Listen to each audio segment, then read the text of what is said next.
On a parlé de la Russie, mais est-ce qu'il y a seulement la Russie? Alors, nous, c'est vrai qu'on a documenté quand même, on a beaucoup fait des rapports sur la Russie.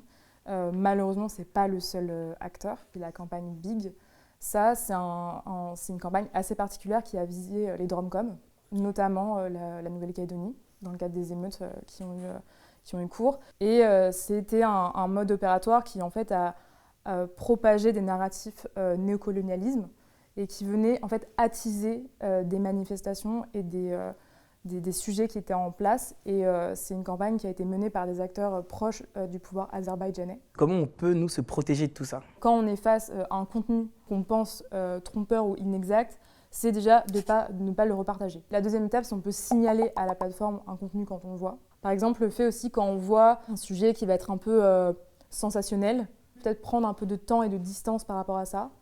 Croiser les sources. Le dernier conseil que je pourrais donner, c'est de regarder cette vidéo. Bon, on l'aura compris, les ingérences étrangères, c'est une vraie technique de manipulation entre les pays. Et dans certains cas, ça peut même influencer des élections. Et du coup, là, le jeu démocratique, il est faussé. Et c'est partout, notamment sur les réseaux sociaux. C'est pour ça, l'équipe, soyez toujours attentifs. Ouais, entre l'IA et les images un peu sorties de leur contexte, on n'est jamais à l'abri de tomber sur une fake news. Et le problème, c'est que ça peut influencer ton esprit critique. En plus, tu vois, quand tu vois quelque chose, c'est un peu difficile de se l'enlever de la tête, même si c'est faux, tu vois. Pour l'équipe, on arrive à la fin de cette vidéo. N'oublie pas de liker, de commenter, partager, de t'abonner. Et voilà.